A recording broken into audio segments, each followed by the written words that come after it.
کا نام یاد رکھنا چاہیے. بہت مالدار صحابی ہے.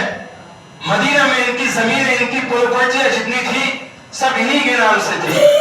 مکہ سے ہجرت کر کے جب مہاجرین آئے تو تمام مہاجروں کو حضرت حارثہ ابن نعمان نے اپنی پوری زمینیں فری میں دے دی.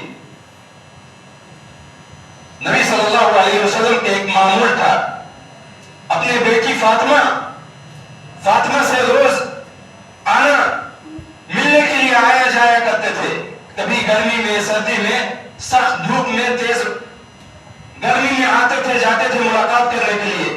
بیٹی فاطمہ نے کہا, اسے رہا نہیں گیا, کہا حارثہ ابن نعمان, کہا اللہ کے نبی صلی اللہ علیہ وسلم ہمارے لیے کوئی یہاں زمین خرید دیجئے, کوئی پراپرٹی خرید دیجئے اور ہم ایک مکان بنا لیں.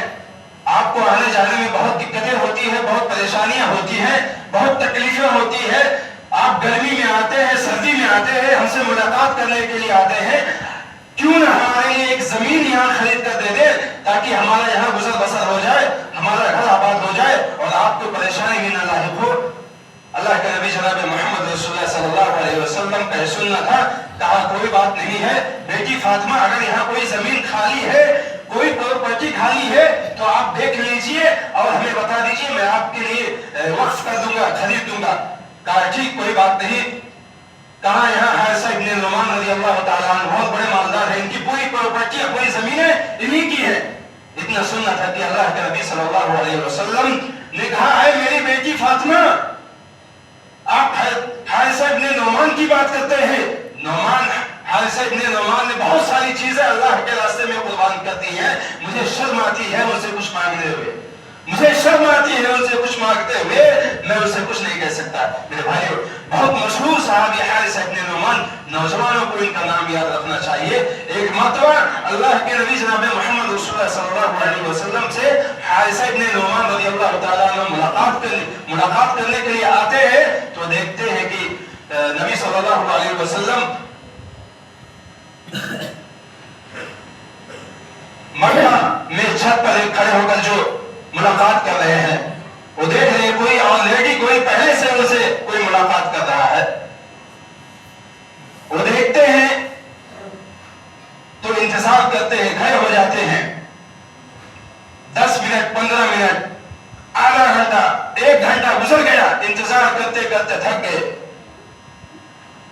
اب اپنے دل میں سوچتے ہیں کہ آخر وہ کون سا شخص ہے جو نبی صلی اللہ علیہ وسلم سے اس لیے لمبی گفتگو کر رہا ہے, نہ انہیں جانے دے رہا ہے, نہ بیٹھنے دے رہا ہے, نہ انتظار کرنے دے رہا ہے. چنانچہ معاشرہ دیکھتے دیکھتے دیکھتے دیکھتے 1 گھنٹہ 2 گھنٹہ بیت گیا, گزر گیا, انتظار کرتے رہے. آخر مایوس ہو کر حارثہ ابن نعمان رضی اللہ تعالیٰ عنہ گھر کی طرف لوٹ جاتے ہیں. دوسرے دن جب نبی کریم صلی اللہ علیہ وسلم سے حارثہ ابن نعمان ملاقات کرتے ہیں تو کہتے ہیں کہ حارثہ, نبی صلی اللہ علیہ وسلم نے دیکھ کے حارثہ ابن نعمان کو پہچان گئے. کہا حارثہ تم, کہا تم, کہا میں نے آپ کو کل وہاں پر دیکھا تھا, کھڑے ہو کر کیا کر رہے تھے؟ کہا اللہ کے رسول صلی اللہ علیہ وسلم کچھ نہیں, میں آپ کا انتظار کر رہا تھا. 1 گھنٹہ 2 گھنٹہ گزر گیا, آپ کے انتظار میں کھڑا رہا. آخر یہ بتلائیے, یہ سب بات چھوڑیے, آخر وہ کون سا شخص تھا؟ کہا حارثہ ابن نعمان آپ کو معلوم نہیں, وہ جبریل علیہ السلام تھے جو انسانی شکل میں آئے تھے اور پڑوسیوں کے حقوق بیان کر رہے تھے. اتنی لمبی گفتگو ہوئی کہ ہمیں اس بات کا ڈر تھا کہ کہیں حق کے وراثت میں بھی ان کا حق نہ مقرر کر دیا جائے, وراثت میں بھی کہیں ان کا حق نہ مقرر کر دیا جائے کہ ان کو بھی وراثت دینا ہے, تقسیم کرنا ہے. اتنا ڈر تھا, اتنی لمبی گفتگو ہوئی اس موضوع پر. میرے بھائی اور دوستو, اب اندازہ لگائیے کہ آج ہمارے معاشرے اور سماج کا کیا حال ہے, کس معاشرے اور سماج میں ہم اور آپ جی رہے ہیں. پڑوسیوں کے ساتھ ہمارا کیا تعلق ہونا چاہیے, کیا بیہیویئر ہونا چاہیے, کیا اخلاق ہونا چاہیے, ان کے ساتھ کیسے ملنا جلنا چاہیے, ان کا ہمیں خیال رکھنا چاہیے, ان